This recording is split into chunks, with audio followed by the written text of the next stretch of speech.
I suck at jiu-jitsu? How do I suck less at jiu-jitsu? I guess to suck less.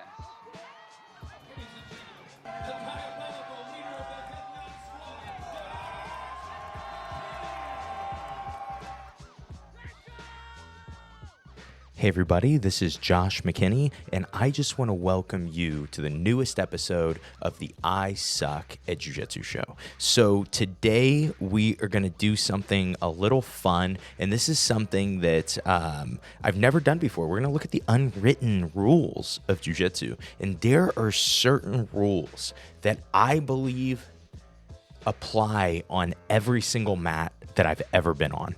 And I'm going to share those rules with you guys. And some of these rules are just to not be a jerk, you know, and to just teach you how to not be a jerk. But some of them are to teach you some habits that will convince you to do jiu-jitsu forever and let you build that skill of consistency that we talk about all the time. And this will also, just as a coach, if you listen to this, I'm going to talk about certain rules that aren't things that you post up on the wall, things that we don't really talk about as much, but really have so much to do with the culture of your gym. And if they have to do with the culture of your gym, they have to do with the business side of your gym too. If the culture is bad, the business side typically isn't very good either. And so let's go ahead and jump into today's episode. I think you guys are really going to like this one. This one is, this one's fun. The 5 unwritten laws of Brazilian Jiu-Jitsu, as written by Josh McKinney. So who knows if these are really even unwritten laws. But the first one, to me, is probably the most important. And the reason that I say that is because all other laws are going to come from this first one. And so this is kind of how I look at it. Rule number 1, unwritten rule number 1, and this is how I have guided my gym from day one. It is this: the mats shall be enforced. And that is, to me, I don't think that anybody is actually rolling in their grave if you're not doing self-defense jiu-jitsu, or if you are only doing competitive jiu-jitsu, or whatever, right? I don't think that really matters to the quote-unquote jiu-jitsu gods, right? I think the only responsibility that we actually have as grapplers, as Brazilian jiu-jitsu grapplers, not sambo, not wrestling, not something different, as jiu-jitsu people, we have to represent our art. And contrary to popular belief, that doesn't mean that you have to be the most respectful person, that you have to be the best person in the world. Those things are all great and ideal, but you've got to be able to defend the art. If you are somebody that wears a black belt and you are physically still capable of rolling, and somebody can come in off the street and submit you, that isn't very good defense of the art. That isn't good representation of the art. That is kind of my rule for black belt, you know, is that somebody isn't going to come off the street and beat you as a black belt. Unless, of course, there are definitely physical limitations to certain things. But I've rolled with black belts that are young athletic guys and are just terrible. And I go, man, I've had people come into my gym that go really, really hard and have a couple months of wrestling experience, and they could probably beat you, or at least really, really frustrate you, hold you down, make you have to go so hard to even show that jiu-jitsu works. And so that is like, being able to have that on your mats, I think, is so important. And this sounds like this macho, kind of a silly thing, but I promise this is so important, because anyone who runs a jiu-jitsu school or has for a long time will agree with me. The attitude of the gym typically comes from the top guys, and usually not from the coach, even if the coach is the top guy. Now, the coach usually can moderate who is second below him if the coach is good at jiu-jitsu, right? If the coach is able to beat people down when he needs to beat people down. But not all coaches can do that. And so making sure that you are putting your time and effort into people who not only have some jiu-jitsu giftings, not only are super consistent, but have the attitudes that you want to encourage for all your students. Because I've seen it in really good gyms where like the best guy was this awesome guy, and he was, underneath the coach, but he was this fair and just ruler, and he kept everybody on the straight and narrow, and he helped everybody. He kind of taught everybody the habit of like helping the next guy try to get as good as you or get better than you. And he's done that. And then one day, maybe he goes and he starts his own jiu-jitsu school, or whatever happens, and he leaves. And then all of a sudden, the culture totally shifts overnight because now there's no leadership, even though there is a head coach and he is the head coach. It's just different when it comes to like, this guy owns the business. This guy has to be here. This guy is the head coach. That guy right underneath him is typically going to be where the attitude of the gym comes from. And if he's really big into competition, you'll usually have more competitors. If he's really big into self-defense, you will usually have more people doing self-defense. But the beauty of jiu-jitsu, and this is also a problem with jiu-jitsu, we were actually talking about the Robert Drysdale quote last week, where he said, there's this weird thing in jiu-jitsu that if I can't beat you up, you don't listen to anything I say. And that's so true, and it really shouldn't be this way. There are people that I can beat up. There are a lot of people that I can beat up that honestly have so much value to give me when they explain stuff to me, when they teach me.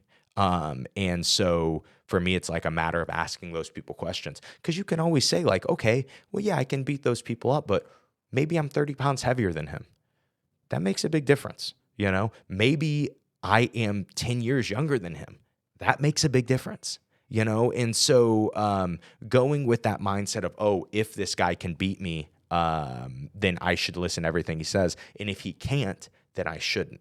And the real reason this is a problem is because you can do jiu-jitsu kind of organically without having to think about it and get really good and not be able to explain what the heck you're doing. And so I see that all the time with guys. They say, oh yeah, the only way to get as good as me is to train 3 times a day and then to lift every day. And it's like, yeah, that's not why you're good. You're good because of these specific things that you do. And when you can't highlight those, it's hard to teach. But anyway, that's kind of off on a tangent. But so like as you look on the mats, you will always see like, oh, this is the top guy or the top couple guys. Usually there's 4 or 5. But if those guys all have a bad attitude, that's when you see gyms split up a lot of the time. Or if they don't like the coach, they don't get along, you'll see gyms split up, right? Because it's this weird leadership dynamic. And it comes with, I guess, I wouldn't even say it comes with belt promotion. It just comes with, we're all training live all the time, trying to see who the best is, or trying to get better, but you are seeing who the best is all the time. And so often the best is just going to be that leader, and his or her attitude is going to pour out to the rest of the team. And so it is really important as a coach to have an enforcer and to know who that is. For me, I know about this rule because since I was a blue belt, I was my coach's mat enforcer. Because and there is a perfect mat enforcer, and I'll give you a few examples. So like we have this term at Head Nod, and honestly, I think it's probably a St. Louis Jiu-Jitsu term. I've heard this at other gyms even, and so but we just have this term, and we call it a green light. Right. And so if you green light somebody, that is a call to action for the best guys in the room. Right. And ideally, your gym is good enough that those best guys can always handle whatever situation it is. Because, for example, if somebody is going too hard and they're beating everybody down, but they're hurting people and they're just going too hard, and the coach sits them down and says, hey, you need to not go so hard. And so then the guy goes, okay, why? Right? And the coach can say, oh, your training partners, whatever. right? You got to be gentle to your training partners. But like, is that really a great answer? Because he goes, well, when I was going hard, I was beating all my training partners. And now that I'm going easy, I can't beat them. And so you're telling me to not go hard. Versus I send one of the brown belts in and I say, hey, effortlessly beat this guy down. Make him gas. Do it until he starts going easy, right? Until he starts to go, oh, I need to learn to go at this pace. Which one do you think works better? Because I've experimented with both. I promise you, you can have that conversation with that idiot a million times. Most of the time, they're going to just keep being who they are.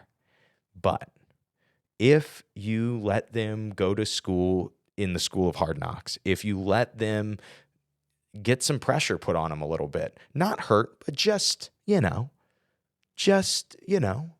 prove that jiu-jitsu works, and it works effortlessly, and it works over and over and over again. And you do that, a lot of times their attitude adjusts. And I've seen that over and over and over again. And so when we're looking at, like I said, all the other unwritten rules come from, you've got to be able to enforce the rules. Whatever the unwritten rules are at your gym, whatever you guys find valuable, whatever you guys find important, that matters. But in order to keep that, if you roll live, you've got to be able to have that attitude in your best guys, and keep your best guys happy, keep them there. But just kind of my thought on what a mat enforcer shouldn't be. So there was this one time. This is we call this the Blue Room. This is our original gym, and it was a rougher place to train, as Head Nod is now, but Head Nod now is probably a little more professional than it was back then. Definitely a lot more professional than it was back then. Anyway, one day there's this guy. I won't repeat his name. Let's call him Timmy. I think Timmy's a good name. And now Timmy is a big old boy. 260, has wrestling experience, is tough. And one day, Timmy is going with one of my purple belts who's 130 and is just trying to neck crank him. This guy's only been training for a couple weeks at my gym, but he's done, bend your finger back jiu-jitsu somewhere random. And I talked to my guy because this guy's big, right? And I can beat him up, but again, it's just different when the coach does it. And so I'm like, okay, this guy's big. I never ask Eric Hebner to mat enforce for me. Eric Hebner, Combat Wrestling Hall of Famer. Eric Hebner, ultra heavyweight. Eric Hebner, the best wrestler that I know, and can be one of the meanest people that I know. And I look at Eric and I say, hey, Eric, have you rolled with Timmy yet? And I gave him the look, and Eric smiled and said, okay. And the next round, he went with Timmy. And it was not Clash of the Titans. It was very one-sided. And there was this point where Eric almost decapitated him. And when I saw it, up until then, I was feeling pride. But then when that guy's head almost came off and I was looking through all the waivers to make sure that he had signed one, I was like, you know what? Eric's not allowed to mat enforce for me anymore. He can't be the guy. Because like I said, I was Kyle's mat enforcer. And the reason was because I was chubby and small and a kid. You know what I mean? And so we trained at an MMA school, right? There were guys coming in that were in the UFC. There were guys coming in that were trying to get into the UFC. And there were people coming from all over the world to train MMA. So you got a lot of attitude that would stay over after the pro MMA class and do the jiu-jitsu class. And Kyle, in order to let people know, hey, you should be learning jiu-jitsu under me, he would be like, hey, roll with 16-year-old Josh. And I would beat those guys up, be really respectful, be really nice, and, send them on their way. And a lot of times, I didn't realize that was what was happening. I was just beating people up. I wasn't trying to be any more than the hammer in this situation. But a lot of the times what happened is the guys that stayed, their attitude would adjust. They would become better training partners. They would stay after and become my training partners, and it would be really helpful to me. And so just seeing that firsthand, that like mat enforcing works really, really well. And it was really, yeah, just a really cool thing to be able to experience early, and then to just know, like, man, even if you have the craziest people coming in, if you have the right mat enforcers and the right leadership, just that level underneath you as a coach, I think that you are going to be in good shape. And so, yeah, that's just random thoughts on the reasons to beat people up. Okay, so next one is rule number 2. It's hard to read my handwriting, but it says, oh, this is a good one. Don't ask me my weight after we roll. So just don't make excuses on the mat. People do this all the time. We talk about how the reason mat enforcers work is because you can't be full of crap when you do jiu-jitsu, right? You either won or you lost. You either got submitted or you didn't, right? Or, you got beat down points wise, you got physically beaten down. You know who won or lost generally in a round, right? And what people will try to do to take away from that is they'll say something like, hey, what do you weigh?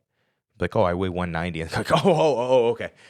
I weigh 187. So that's why, and honestly, I might even be 185 right now, if I'm being honest. I've been, pretty dehydrated today. And I've been having muscle cramps, and, you're so much bigger than me. I don't even really train in the gi. I only do no gi. And so me coming into the gi today, or into the gi in this tournament, I don't really do this rule set. Any excuse. It's just to make yourself feel better. Even if it's true, it helps you in no way. Even if you lost because the guy was just significantly bigger than you, it doesn't matter, because your job as a grappler is to get good enough to beat that guy that is significantly bigger than you and make it not matter, right? And as soon as you make it the excuse of he only won because he's bigger, well, you're just accepting that is always going to be. He's always going to be bigger. He's always going to win. Versus, man, yeah, he can be bigger than me, but he gets way too close to me. And a big guy like that, getting that close, is going to beat me every time. I've got to be better at keeping him away from me. I've got to be better at playing top on him. And you make it go on you, and then you get better. Or you make the excuse, and everybody in your gym hates you. It is the most readable excuse. And same exact idea. You will not hear people say that at my gym. You will not hear the small guys say that at my gym. They don't care. And the reason is because that group that mat enforces, if you beat them, they'll be like, holy smokes, that was good, dude. And they will focus on getting better and try to kill you next time, as it should be. But it won't be, oh, yeah, he beat me because I was exhausted today, or he beat me because of this or that. It'll just be like, he beat me. If he beat you nefariously, we'll talk about some nefarious ways to win jiu-jitsu rounds in just a second, I think in 2 rules. But if he did something like that, then maybe we go back to rule number 1. Hey, coach, this guy was vulturing me. He was waiting for me to be tired, and then he came out and sat out 3 rounds, sat out 6 rounds, showed up 10 rounds late, and then blitzed me hard. Yeah, when somebody does that, and you tell the team, that's the beauty of having 4 or 5 enforcers. You know what I mean? You guys ever play any of the Game Boy, like advanced Game Boy Color Pokemon games, like Pokemon Emerald, Pokemon Red, Pokemon Green? I don't know if there were other ones. I know there were other ones, but who knows what they are. But anyway, you play those games. You have a level 60 Pokemon, right? You're unbeatable. You play enough rounds in a row, get hurt enough, that level 60 Pokemon's gone. You have 6 Pokemon on your roster that are all level 60, even 6 that are level 55.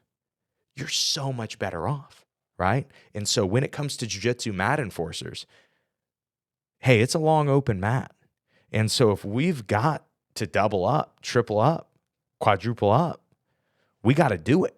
That's how it is. Yeah, the rule of the mat enforcer, it's always fun when I get people on the podcast and we talk about that, because every school has that, or the coach has to do it. And I think about sometimes certain people will tell me that they are going to start teaching jiu-jitsu, and I'll be like, bro, what if somebody tough came in? You wouldn't be able to handle it. You wouldn't be able to show them that jiu-jitsu worked. And not like, oh, what if a purple belt came in? But like, what if somebody with just a little grappling experience that was strong and athletic and was good at staying on top and didn't follow standard jiu-jitsu principle rules where if I make your butt touch you to start playing guard, he just wrestled up from everything and you had to deal with that. Would you be able to? No? Then you need somebody at your gym that can. Because if not, those rules are going to get made for you. Your gym is going to be full of excuse makers. It's going to be full of jerks. It's going to be full of people that you just don't want. And so, yeah, back to that initial idea is those habits, when you see them, you mat enforce on them. All right, now we'll look at number 3. And this is all crying should be done in the bathroom. And that is not to say that you're not allowed to cry in jiu-jitsu. There's just no crying on the mats. You start to cry on the mats, you go in the bathroom, you cry, look at yourself in the mirror, try to catch your breath. When it's time, you move on. You go back to your rounds. If you haven't cried doing jiu-jitsu, I feel like there's something wrong with you.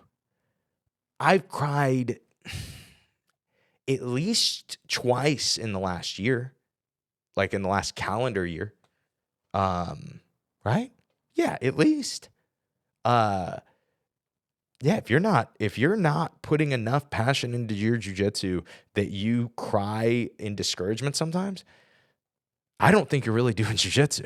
But also, that being said, and we named this one, crying should be done in the bathroom. That's actually just it's actually a thing that my wife told me one time. She was like, yeah, I just, this happened on the mat. I was struggling. And she's like, so I just went into the bathroom, had to cry a little bit, and I came out, I was fine. I just went back to training.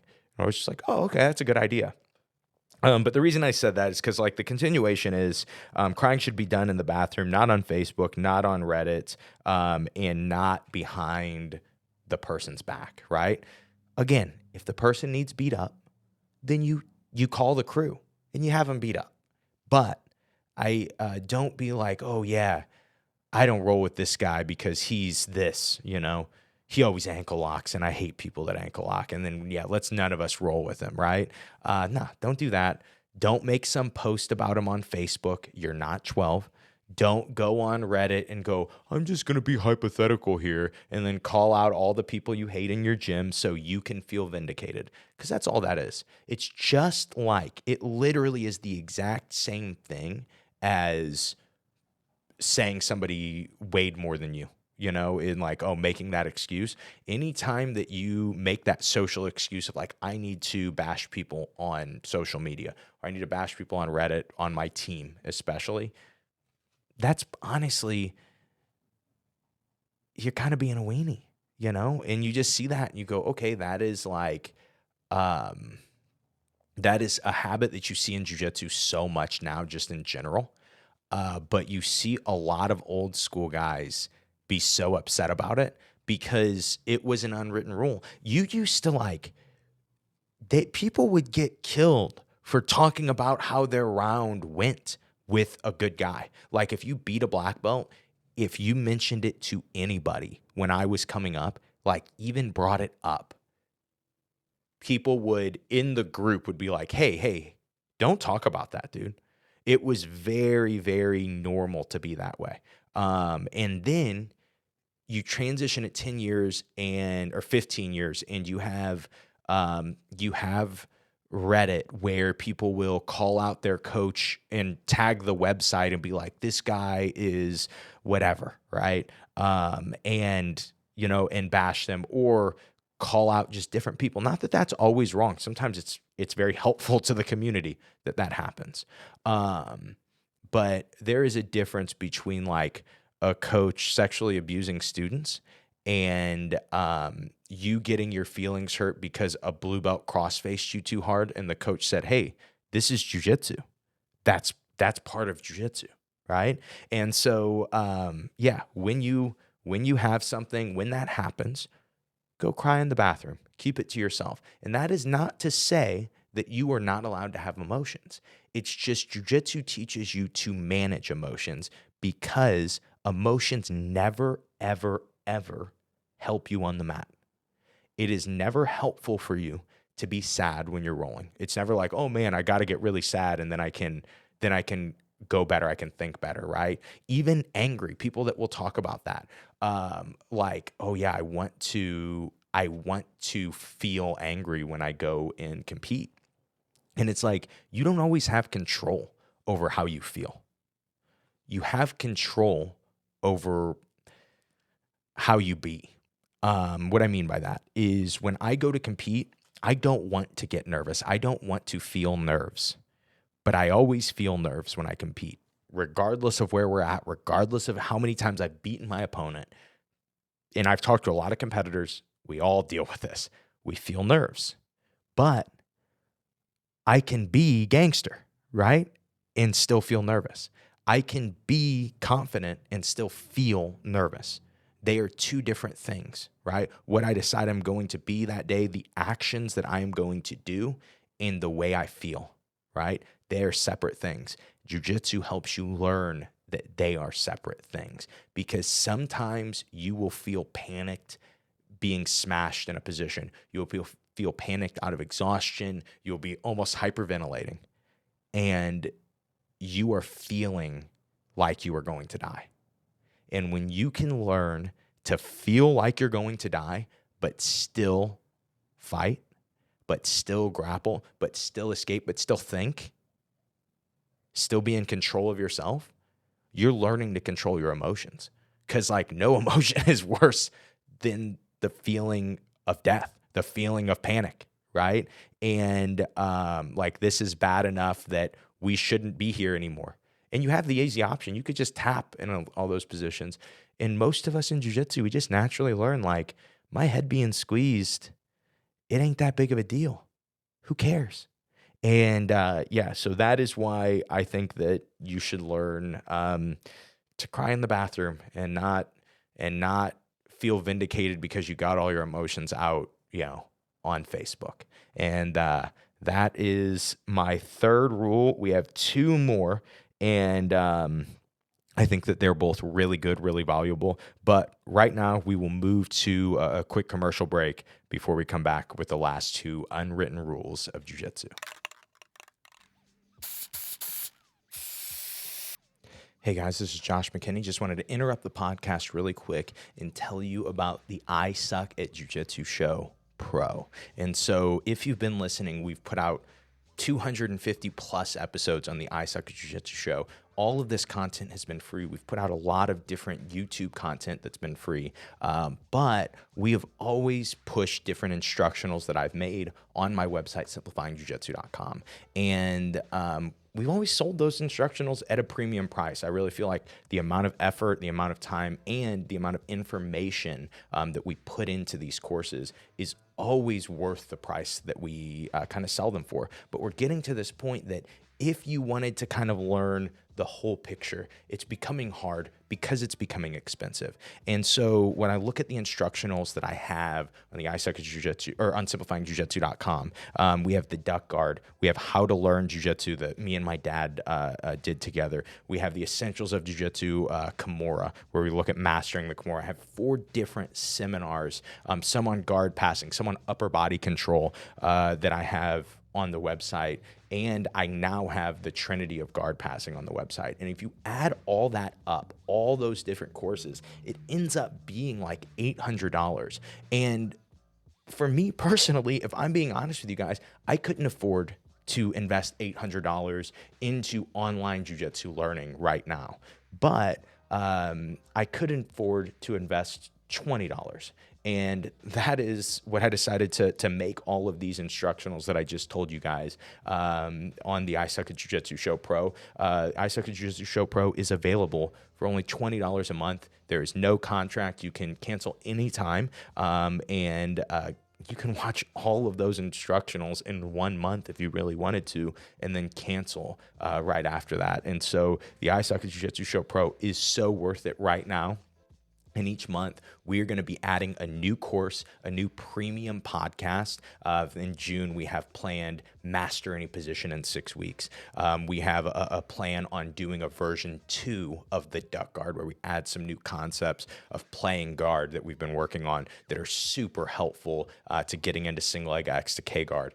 We have so many different plans of things that we're going to be adding into the I Suck at Jiu-Jitsu Show Pro. And yeah, if you guys want to join us, we would love to have you. That is only available at simplifyingjujitsu.com/suck. That is SUCK. And that link will be in the description. And it is also exclusively the only place to get the Trinity of Guard Passing, my newest instructional. And so that's all I have for you. Let's go ahead and get back to the episode. Rule number 4. The rules of the call out. Now, this one is different from the other rules. I've kind of given what I think that the rule should be with the first 3. This is how it should be executed. Now, the 4th rule, I hear arguments for different reasons for having these rules. And I will tell you guys what my rule is at my gym. But that is to say that I think that this is different gym to gym. And this is going to be different depending on how, depending on how,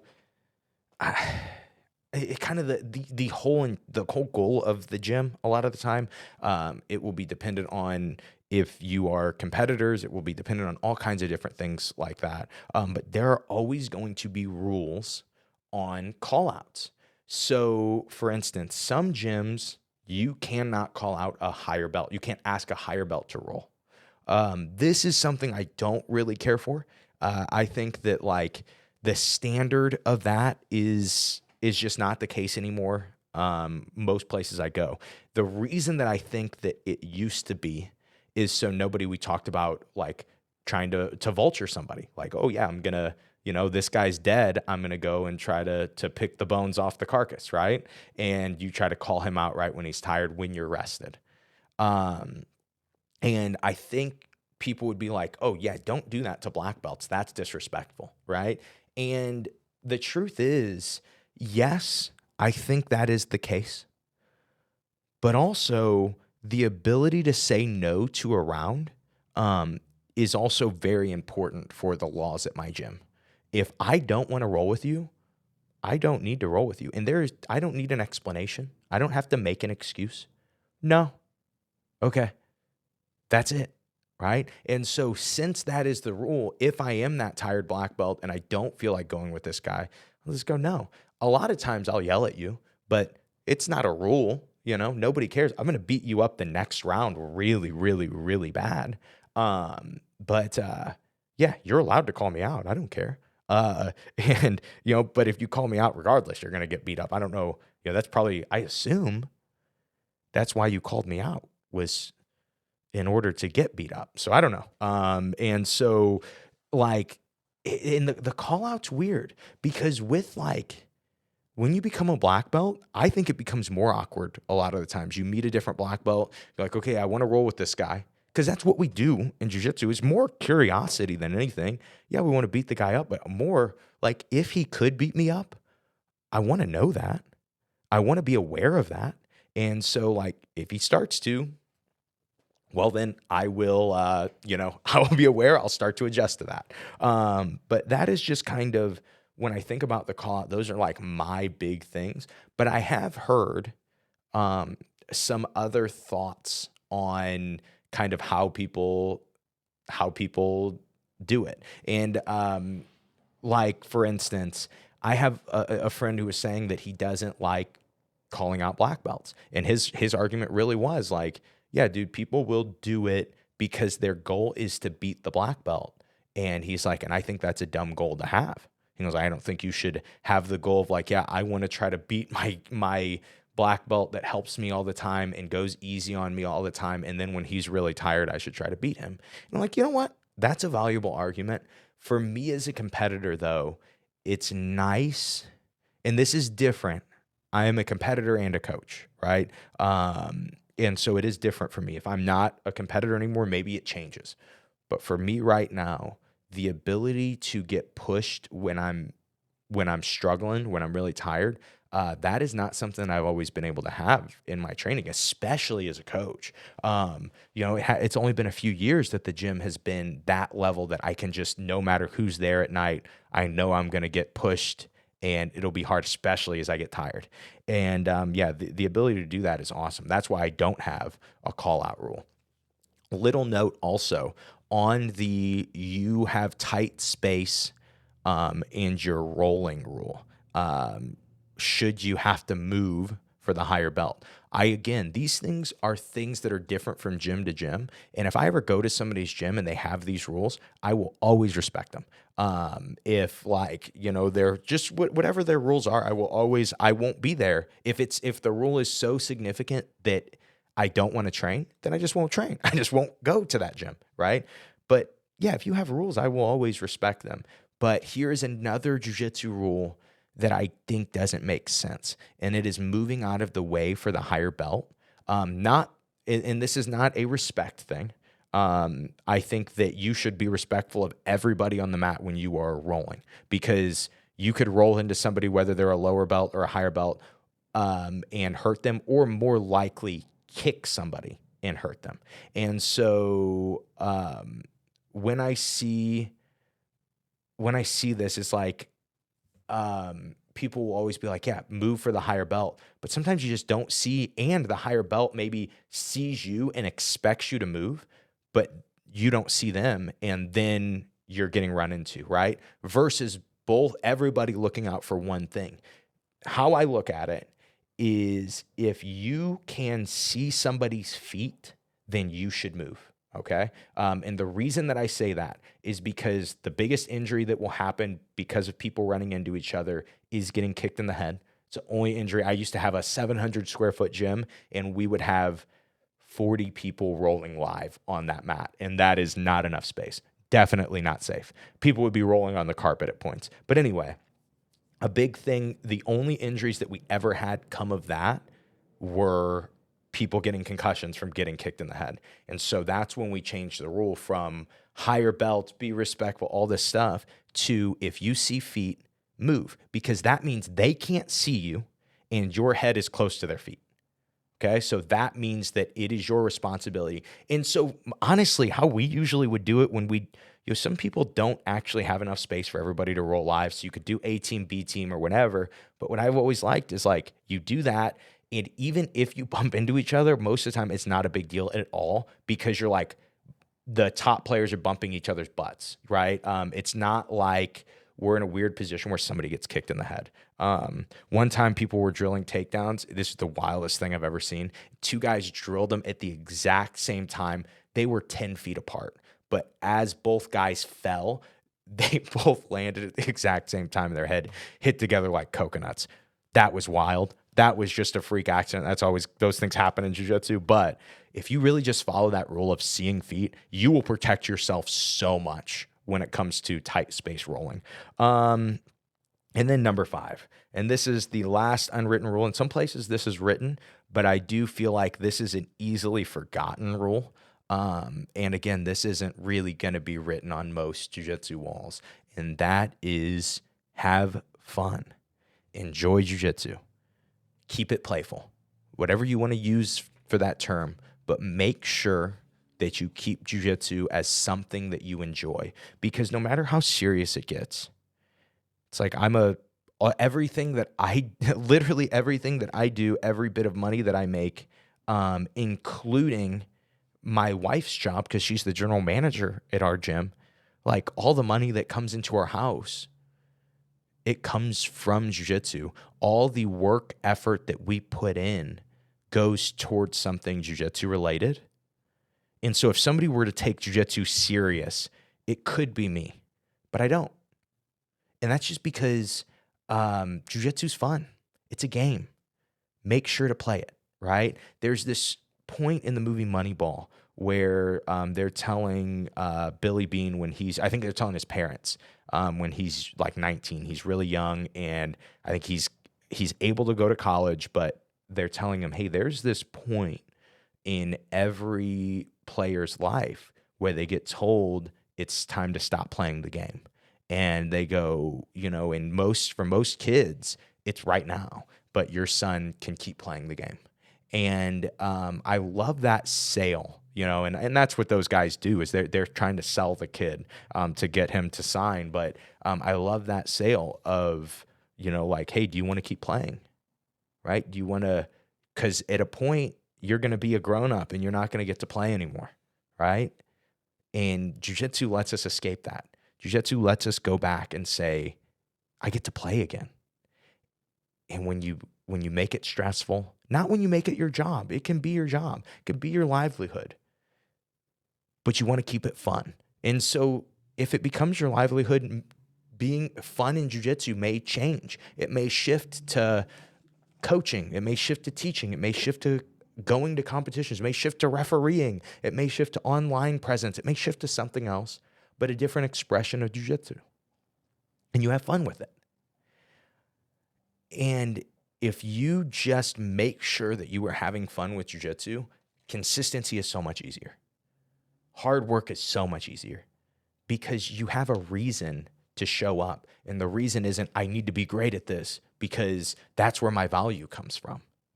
No, it's like, this is something fun that I get to do. And no matter who you are, one day you won't get to do it. One day, there comes a time for all of us when we have to stop playing the game. And you do not want to have to stop playing the game and say, man, I wish I would have enjoyed playing the game. I wish I would have enjoyed this. And so, there's just so many fun parts of jiu-jitsu that aren't the rolling, right? There are just so many fun layers of jiu-jitsu that we get to enjoy. And so closing advice, closing thought is just make sure that you enjoy playing the game.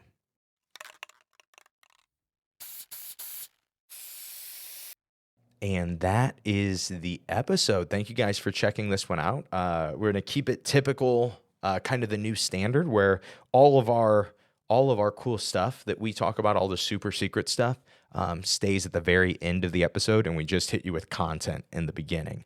But we'll give you the rundown of what we have coming up for the iSuck Jiu-Jitsu show, Simplifying Jiu-Jitsu, and just my teaching, the stuff that I do. So first up, we have the Trinity of Guard passing out this month in April. This is we talked about this on the Gi Gazette, my newsletter yesterday, and it was just this idea of like my first martial arts memory is watching Bruce Lee movies with my dad. And my dad would always quote the interview where Bruce Lee would say, water can flow or it can crash. And I think that my dad would do an offensive voice considering he's a white dude. Now that I think about it, it wasn't offensive for me. My feelings weren't hurt. I thought it was a great voice. But his Bruce Lee impersonation was not bad. And but anyway, water can flow or it can crash. And that is really what you will notice if you check out the Trinity of Guard passing is the ability to flow on top, the ability to get heavy when you need to, the ability to flow when you need to, and be light and to be smooth when you need to.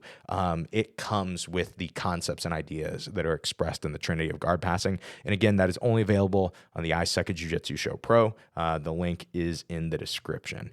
I also have two other notes. We have a seminar coming up August 17th, and this is something that I push every year because it's for a really good cause and because I just don't teach a lot of seminars, especially in the area that I'm from. I don't really teach.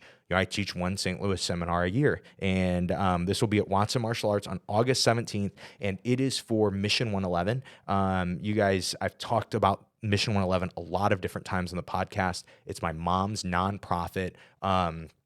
Most nonprofits that you hear, you can go online because they're all 501(c)(3)s, and you can actually see their spending. And if you like donate your change to one of these nonprofits, and you donate the 96 cents that they ask you to, and you do it, and then you look up online how many cents of those 96 cents actually goes to the education of the kids that you paid for, or the food for the kids that you paid for, or whatever.